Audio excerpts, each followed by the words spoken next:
Hello বন্ধুরা, আশা করছি সবাই ভালো আছো। তো আজকে টপিক হলো শ্রীমদ্ ভগবত গীতার দ্বিতীয় অধ্যায়ের চতুর্থ শ্লোক। তাহলে চলো আর দেরি না করে শুরু করি। শ্লোকটি হলো কথং ভীষ্মমহৎ শঙ্খ দ্রোণং চ মধুসূদন ইষুভি প্রতিযোৎস্যামি পূজারা বরিসূদন।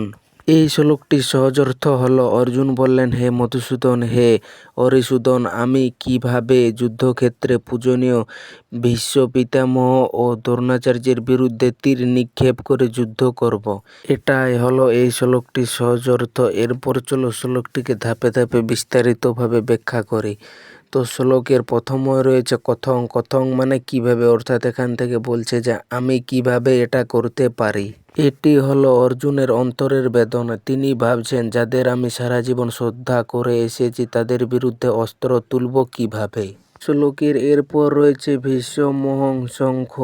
এখানে ভীষ্ম মানে হলো ভীষ্ম পিতামহকে, আর অহং মানে হলো আমি, আর শঙ্খ মানে হলো যুদ্ধে। অর্থাৎ এখান থেকে বলছে যে অর্জুন, আমি যুদ্ধে ভীষ্ম পিতামহের বিরুদ্ধে কিভাবে যুদ্ধ করব। শ্লোকের এরপর রয়েছে দ্রোণং চ। এখানে দ্রোণং মানে হলো দ্রোণাচার্যকে, আর চ মানে এবং। অর্থাৎ এখান থেকে বলছে যে এবং দ্রোণাচার্যের বিরুদ্ধেও লড়ব কিভাবে। শ্লোকের এরপর রয়েছে মধুসূদন। মধুসূদন মানে হলো কৃষ্ণের এক অপর নাম। মধু বলতে মধু নামক অসুর, আর সূদন মানে হচ্ছে বিনাশকারী। অর্থাৎ হে মধু অসুর বধকারী কৃষ্ণ। অর্জুন যেন বলতে চাইছেন, আপনি অসুরদের বধ করেছেন কারণ তারা অধার্মিক ছিল, কিন্তু ভীষ্ম ও দ্রোণ তো অসুর নন, তারা আমার পূজনীয় গুরুজন। আমি কিভাবে তাদের বিরুদ্ধে অস্ত্র তুলব। শ্লোকের এরপর রয়েছে ইষুভি প্রতিযোৎস্যামি। এখানে ইষুভি মানে হলো তীর দ্বারা, আর প্রতিযোৎস্যামি মানে হলো যুদ্ধ করব। অর্থাৎ এখান থেকে বলছে যে আমি কিভাবে তাদের বিরুদ্ধে তীর নিক্ষেপ করে যুদ্ধ করব। শ্লোকের সবশেষে রয়েছে পূজার হো অরিসূদন। এখানে পূজা মানে হলো সম্মান, আর ওহ মানে হলো যজ্ঞ, আর অরি মানে হলো শত্রু, আর সুদন মানে বিনাশকারী। অর্থাৎ এখান থেকে বলতে চাইছে যারা পূজার যোগ্য তাদের কিভাবে বিনাশ করব হে শত্রু বিনাশকারী। এই শ্লোকের মূল ভাবটি হলো, অর্জুন শ্রীকৃষ্ণকে বলছেন, আপনি আমাকে যুদ্ধ করতে বলছেন, কিন্তু আমি কিভাবে আমার পিতামহ ভীষ্ম ও গুরু দ্রোণের বিরুদ্ধে অস্ত্র তুলব। তারা তো আমার পূজনীয়, তাদের আঘাত করা আমার পক্ষে অসম্ভব মনে হচ্ছে। অর্জুনের সমস্যা ভয় নয়, সমস্যা হলো একদিকে ক্ষত্রিয় ধর্ম, অন্যদিকে গুরু ও পিতামহের প্রতি শ্রদ্ধা। এই দুয়ের সংঘর্ষে তিনি বিভ্রান্ত হয়ে পড়েছেন। এই শ্লোকে অর্জুনের হৃদয়ের কোমলতা ও কৃতজ্ঞতা প্রকাশ পেয়েছে। তিনি নিজের শিক্ষকদের বিরুদ্ধে যুদ্ধ করতে চান না। এছাড়াও গীতায় এখান থেকে একটি প্রধান প্রশ্ন উঠে আসে, যখন কর্তব্য ও ব্যক্তিগত সম্পর্কের মধ্যে সংঘর্ষ হয় তখন কি করা উচিত। এই প্রশ্নের উত্তর কৃষ্ণ পরবর্তী শ্লোকগুলিতে দেবেন। এই শ্লোকের তিনটে গুরুত্বপূর্ণ দিকগুলি হলো, প্রথমটি হলো কথং মানে কিভাবে। অর্জুন এখানে সরাসরি অস্বীকার করছেন না, তিনি বলছেন না করব না, বলছেন কিভাবে করব।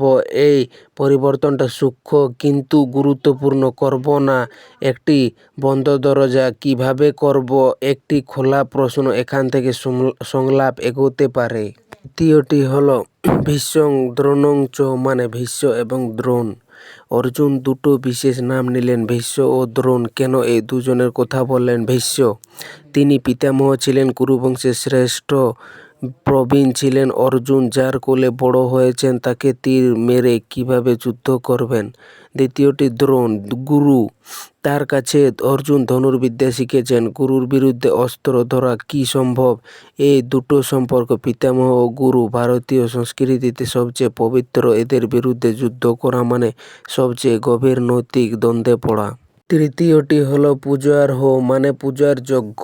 অর্জুন বলেছেন, এরা শুধু আমার শত্রু নয়, এরা পূজনীয়, যাকে প্রণাম করা উচিত। তাকে কি তীর মারা যায়? এটা অর্জুনের সবচেয়ে শক্তিশালী যুক্তি। এটা কেবল ভালোবাসার প্রশ্ন নয়, এটা ধর্মের প্রশ্ন। ভারতীয় সংস্কৃতিতে গুরু ও বড়দের সম্মান করা ধর্ম। এই শ্লোকের মধুসূদন ও অরিদূষণ দুটো নামের তাৎপর্য। এই একটি শ্লোকে অর্জুন শ্রীকৃষ্ণকে দুটো নামে ডাকলেন। মধুসূদন নামের অর্থ মধু, অসুরের বধকারী, আর অরিসূদন মানে এর অর্থ হলো শত্রুদের বধকারী। এই দুটো নামের একটি অচেতন আবেদন আছে, যেমন তুমি অসুর বধ করতে পারো, শত্রু বধ করতে পারো, কিন্তু আমার পূজনীয় গুরু ও পিতামহকে আমি কিভাবে বধ করব? এই প্রশ্নটার মধ্যে লুকিয়ে আছে তুমি পারো কিন্তু আমি পারছি না। তো বন্ধুরা, এই ছিল শ্রীমদ্ ভগবদ্ গীতার 2য় অধ্যায় 4র্থতম শ্লোক।